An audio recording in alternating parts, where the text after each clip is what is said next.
Hello दोस्तों, कैसे हैं आप सभी लोग। मैं राजकुमार सिंह आप सभी लोगों का बहुत बहुत स्वागत करता हूं। दोस्तों, रेलवे जेई के लिए आप लोग बैच की तलाश में थे और उसका बैच करियर विल ऐप पे स्टार्ट हो गया है। तो अगर आप आरआरबी जेई या और भी जितने जेई के एग्जाम होते हैं, एसएससी जेई या स्टेट में जो जेई वगैरह की वैकेंसी आती है उसकी तैयारी आप करना चाहते हैं तो करियर विल ऐप पे बैच स्टार्ट हो चुका है।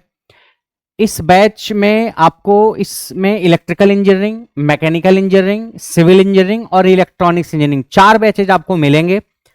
अगर आप आरआरबी जे की बात करते हो तो इलेक्ट्रॉनिक्स वाला जो बैच है उससे ही सीएस और आईटी का बच्चा भी ले सकता है। जो इलेक्ट्रॉनिक्स वाला बैच है उससे सीएस और आईटी का बच्चा ले सकता है। बाकी इलेक्ट्रिकल, मैकेनिकल और सिविल के अलग अलग बैचेज स्टार्ट हो रहे हैं। इस बैच की जो डिस्काउंटेड फीस है वो है 2499। आप करियर विल ऐप पे जाकर के इस बैच को परचेज कर सकते हैं। कहाँ? करियर विल ऐप पे जाकर के। ठीक है, इलेक्ट्रिकल, सिविल, मैकेनिकल और इलेक्ट्रॉनिक्स इंजीनियरिंग 4 एग्जाम के लिए बैच स्टार्ट हो रहा है।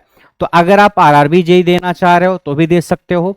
अगर आप एसएससी जेई देना चाहते हो, एसएससी जेई में देखो इलेक्ट्रॉनिक्स वाले तो नहीं बैठ सकते, मगर मैकेनिकल, सिविल, इलेक्ट्रिकल ये तीनों बच्चे अगर एसएससी जेई के लिए इस बैच को लेना चाहते हैं या आपके राज्य में वैकेंसी आती है अलग अलग स्टेट्स में या पीएसयू वगैरह में, उसके लिए लेना चाह रहे हो तो भी आप ले सकते हो। ये तीनों ब्रांच के बच्चे। बाकी इलेक्ट्रॉनिक्स वाले मेट्रो वगैरह के लिए या और जो वैकेंसी आते हैं इलेक्ट्रॉनिक्स की उसके लिए लेना चाहते हैं तो ले सकते हैं।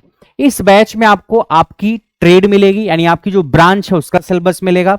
आपकी ब्रांच इलेक्ट्रिकल है तो इलेक्ट्रिकल का टेक्निकल सिलेबस, सिविल है तो सिविल का, इलेक्ट्रॉनिक्स है तो इलेक्ट्रॉनिक्स का। आपका टेक्निकल सिलेबस रहेगा, कंप्यूटर रहेगा और इन्वायरमेंट रहेगा। 3 चीजें इस बैच में रहेंगी क्योंकि ये कंप्यूटर और इन्वायरमेंट आरआरबी जेई में आता है, सीबीटी 2 वगैरह में।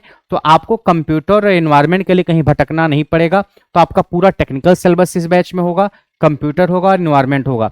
टेक्निकल सब्जेक्ट में कौन कौन से सब्जेक्ट होंगे सर? जो टेक्निकल सब्जेक्ट मेंशन है आपके आरआरबी जेई के एग्जाम में वो सारे सब्जेक्ट होंगे। कौन से सब्जेक्ट होंगे सर? आपकी जो भी ब्रांच है, जो भी बैच आप लेंगे उसमें जो भी सिलेबस मेंशन है वो सारे सब्जेक्ट होंगे। उसके अलावा जो एसएससी जेई के सब्जेक्ट्स हैं या अलग अलग स्टेट्स में जो एग्जाम होता है उसका जो सिलेबस है वो भी इसमें कवर रहेगा।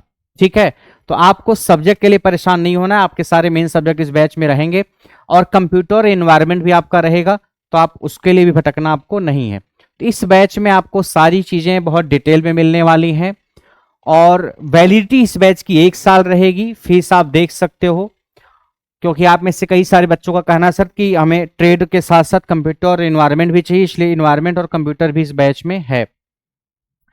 इस बैच में आपकी कुछ क्लासेस लाइव होंगी, कुछ क्लासेस रिकॉर्डेड रहेंगी, पीडीएफ नोट्स आपको मिलेगा, प्रीवियस ईयर क्वेश्चन भी डिस्कस किया जाएगा। लैंग्वेज क्या होगी सर? देखो, कई बार बच्चे इसको ये समझ के ले लेते हैं कि पूरा हिंदी में लिखा जाएगा, ऐसा नहीं है। ये जूनियर इंजीनियर का बैच है, इसमें जो लिखाने का काम होगा नोट्स का वो इंग्लिश में होगा। जो लिखने का काम होगा या नोट्स आपको जो मिलेगा वो इंग्लिश में मिलेगा। हाँ, बोलने का काम जैसे मैं भी बोल रहा हूं ऐसे ही रहेगा।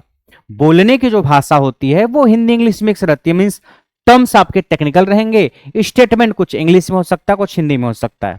ठीक है, नोट्स लेकिन आपको इंग्लिश में मिलेगा। जेई के बैच में हिंदी में नोट्स नहीं मिलने वाला है आपको। हिंदी में नोट्स वगैरह आईटीआई के बैच में मिलता है, तो इस बात का आप ख्याल रखना। ठीक है, हाँ बिल्कुल। टीचर ऐसा भी नहीं रहेगा कि इंग्लिश का एक वर्ड, हिंदी का एक वर्ड बोलेगा ही नहीं, ऐसा भी नहीं होगा। समझाने के दौरान आप जिस भाषा में कंफर्टेबल हो उसी भाषा में बात करेगा। टर्म्स इंग्लिश के और स्टेटमेंट मेनली इंग्लिश हिंदी मिला करके। ठीक है, और आप इसे आरआरबी जेई के लिए तो ले ही सकते हो, साथ साथ एसएससी जेई या स्टेट जेई या पीएसयू वगैरह की जो वैकेंसी आती है उसके लिए भी ले सकते हो। अब इलेक्ट्रॉनिक्स का बच्चा इलेक्ट्रॉनिक्स का बैच लेगा, इलेक्ट्रिकल का बच्चा इलेक्ट्रिकल का बैच लेगा, सिविल का बच्चा सिविल का, मैकेनिकल का बच्चा मैकेनिकल का। अगर आपकी branch electrical and electronics engineering है तो आप इलेक्ट्रिकल इंजीनियरिंग का ही बैच लेंगे। और अगर आपकी ब्रांच इलेक्ट्रॉनिक्स इंजीनियरिंग है केवल या इलेक्ट्रॉनिक्स एंड कम्युनिकेशन इंजीनियरिंग है फिर आप इलेक्ट्रॉनिक्स वाला बैच लेंगे। अब बात आती है कि सर हमारी ब्रांच कंप्यूटर साइंस या आईटी है तो हम क्या करेंगे? कंप्यूटर साइंस से आईटी वाले जो है इलेक्ट्रॉनिक्स का बैच लेंगे। देखो, आरआरबी जे की मैं बात कर रहा हूं, आरआरबी जे के लिए मैकेनिकल के जो एलाइड ब्रांचेस हैं वो ये हैं, यानी आपने इसमें से किसी भी ब्रांच से डिप्लोमा या बीटेक कर रखा है तो आप मैकेनिकल की एलाइड ब्रांच में आएंगे, आपको मैकेनिकल का पेपर देना होगा। ठीक, और ऐसे ही आप इसमें से किसी ब्रांच से आपने डिप्लोमा या बीटेक कर रखा है तो आप इलेक्ट्रॉनिक्स के अलाइड ब्रांच में आते हैं और इलेक्ट्रॉनिक्स का पेपर आपको देना होगा। जैसे अगर आपकी branch computer science and engineering है या कंप्यूटर इंजीनियरिंग है या इंफॉर्मेशन टेक्नोलॉजी है, इससे आपने बीटेक कर रखा है, तो आप इलेक्ट्रॉनिक्स की अलाइड ब्रांच में आएंगे और इलेक्ट्रॉनिक्स का जो पेपर होगा वही पेपर आपको देना होगा। ठीक है, इलेक्ट्रॉनिक्स के जो अलाइड ब्रांच है जिसमें कंप्यूटर साइंस और आईटी आएगा, तो इलेक्ट्रॉनिक्स का जो पेपर होगा वही पेपर आपको देना होगा, तो आप ये वाला बैच ले सकते हो। उसके अलावा सिविल ब्रांच के बच्चे सिविल लेंगे, इसमें कोई कंफ्यूजन नहीं। इलेक्ट्रिकल के बच्चे इलेक्ट्रिकल वाला बैच लेंगे। इसके लिए आपने अगर डिप्लोमा कर रखा है या बीटेक कर रखा है, दोनों में से कुछ भी आपके पास है, तो आप इस बैच को ले सकते हो।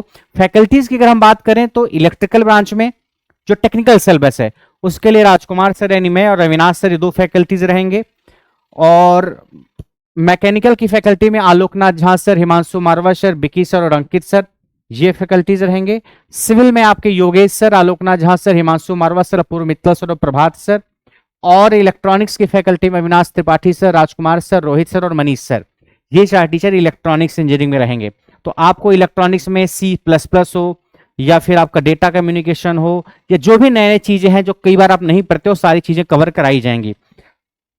ठीक है, तो आपकी जो ब्रांच होगी आप उसका ही बैच लेना। ठीक है, इतने समझदार तो आप लोग हैं। आपकी जो भी ब्रांच होगी आप वो बैच लेना। एग्जाम का अगर मैं पैटर्न की बात करूं तो CBT 1 और CBT 2 दो एग्जाम होंगे, दोनों ही ऑब्जेक्टिव होंगे। CBT 1 का रिजल्ट आ जाएगा, जो उसमें पास होगा उसको CBT 2 में बैठने का मौका मिलेगा। कोई इंटरव्यू वगैरह नहीं होता है, फिर आपका DV मेडिकल वगैरह होगा, फिर आपको ज्वाइनिंग दी जाएगी। CBT 1 में 100 क्वेश्चन आते हैं, 100 नंबर के, 90 मिनट का टाइम रहता है, जिसमें मैथमेटिक्स के 30 क्वेश्चन, रीजनिंग के 25, जनरल अवेयरनेस के 15, जनरल साइंस के 30, टोटल 100 सवाल, 100 नंबर के, 90 मिनट का टाइम। तो मैथ्स और रीजनिंग तो नॉर्मली आप पहले से पढ़ ही रहे हो। अगर आप करियर लैब पे एडमिशन लिया होगा आपने किसी न किसी बैच में, वहां से आप पढ़ ही रहे होगे। आपको टेक्निकल और ट्रेड, और टेक्निकल मतलब ट्रेड, कंप्यूटर, एनवायरमेंट, ये इस बैच में मिलेगा जिस बैच में बात कर रहा हूं। CBT 1 होने के बाद फिर आपका CBT 2 होगा। CBT 2 में आपके 120 मिनट का टाइम रहेगा, 150 क्वेश्चन करने होंगे, 15 सवाल जनरल अवेयरनेस के, 15 फिजिक्स केमिस्ट्री के, 10 कंप्यूटर के और 10 इन्वायरमेंट के, और 100 सवाल आपकी ब्रांच के, जो आपकी ब्रांच होगी, इलेक्ट्रिकल है या इलेक्ट्रॉनिक्स है या मैकेनिकल है या सिविल है। 100 सवाल आपके टेक्निकल के होंगे। तो 100 आपका टेक्निकल का जो है वो इस बैच से कवर हो जाएगा। आपका इन्वायरमेंट जो है वो और कंप्यूटर जो है वो, ये सारी चीजें इस बैच से कवर हो जाएंगी। नेगेटिव मार्किंग आपकी 1/3 रहती है, तो नेगेटिव मार्किंग भी रहेगी इस एग्जाम में। 120 मिनट में 150 सवाल, ये आपका एग्जाम का पैटर्न है। अभी ड्राफ्ट उसका वायरल हो रहा है, तो 2570 सीट्स हैं, बस हम उम्मीद करते हैं सीटें बढ़ेंगी, और अगर बढ़ करके आती हैं तो अच्छी बात है। बाकी एक पोस्ट जैसे है तो उस पर कई सारे ब्रांच के बच्चे एलिजिबल है। अगर हम 2570 सीट ही मान के चलें, सीटें अगर नहीं बढ़ रही हैं, तो एक तरीके से इलेक्ट्रिकल का बच्चा इतनी पोस्ट पे अप्लाई कर सकता है, सिविल का बच्चा इतनी पोस्ट पे 936 पे, मैकेनिकल का बच्चा 1548 सीट पे, या और आपका जो signal and telecom and electronics का जो बच्चा है वो 1766 पोस्ट पे अप्लाई कर सकता है। और बाकी CMA वगैरह की कहानी है। ठीक है, बाकी जब ऑफिशियल नोटिस आ जाएगा तो हो सकता है सीटें बढ़े, या हो सकता है उस वक्त सीटें कम हो, बाद में सीटें बढ़ जाएं। कई बार कुछ डिपार्टमेंट से अगर हो सकता है इंफॉर्मेशन नहीं आई रहती है तो सीटें उसकी अपडेट नहीं होती है, बाद में अपडेट हो जाती हैं। ठीक है, तो ये बैच आप कहाँ ज्वाइन कर सकते हैं, करियर लैब पे आप जाएंगे तो आपको बैच वहां पे दिख जाएगा। और अगर इस बैच को लेके कोई क्वेरी है तो आप इस नंबर पे व्हाट्सएप मैसेज करके पूछ सकते हैं। आप सिर्फ व्हाट्सएप मैसेज करेंगे, फोन नहीं करेंगे। करियर ऐप आपके फोन में होना चाहिए, अगर नहीं है तो आप ऐप खोलिए। ऐप खोलने के बाद सबसे नीचे एक बैच का ऑप्शन आएगा, आप उस पर क्लिक करना। किसका ऑप्शन? बैच का।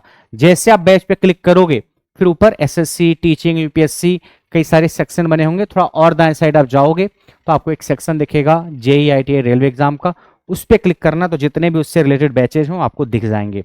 तो आपकी जो ब्रांच है उस वाले बैच को आप लेंगे। मैं एक ही इंट्रो वीडियो बना रहा हूं, यही intro video electrical, mechanical, civil, electronics सबके लिए है। आपकी जो रिस्पेक्टिव ब्रांच होगी उस बैच में एडमिशन लेंगे, उसका सिलेबस उस बैच में कवर कराया जाएगा। कई बार बच्चे कंफ्यूज होते हैं, मेरा नाम लिखा रहता है सर आप सिविल में मैकेनिकल भी पढ़ाओगे क्या? नहीं, मैं सिर्फ इलेक्ट्रिकल और इलेक्ट्रॉनिक्स इंजीनियरिंग के बच्चों को पढ़ाता हूं। तो कुछ सब्जेक्ट इलेक्ट्रिकल के, कुछ सब्जेक्ट इलेक्ट्रॉनिक्स के। मैकेनिकल एंड सिविल इंजीनियरिंग के टीचर्स बिल्कुल अलग रहेंगे, वो मैंने नाम आपको बता दिया। सारे टीचर्स बहुत शानदार हैं। ठीक है, तो ये बैच की इंफॉर्मेशन थी।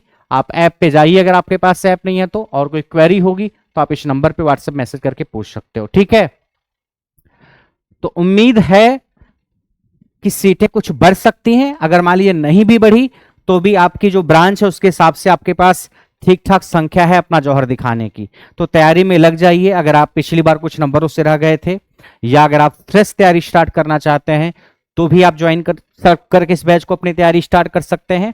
आप इस बैच से आरआरबी जेईई के साथ साथ और भी जो जेईई के एग्जाम होते हैं उनकी भी तैयारी कर पाएंगे। तो जो आपके सब्जेक्ट्स होंगे टेक्निकल के आपके बैच में, वो सारे सब्जेक्ट्स आपके बैच में रहेंगे, तो आपको सब्जेक्ट सारे के सारे मिलेंगे, ठीक है। तो मिलते हैं आपसे नेक्स्ट क्लास में, तब तक के लिए नमस्कार।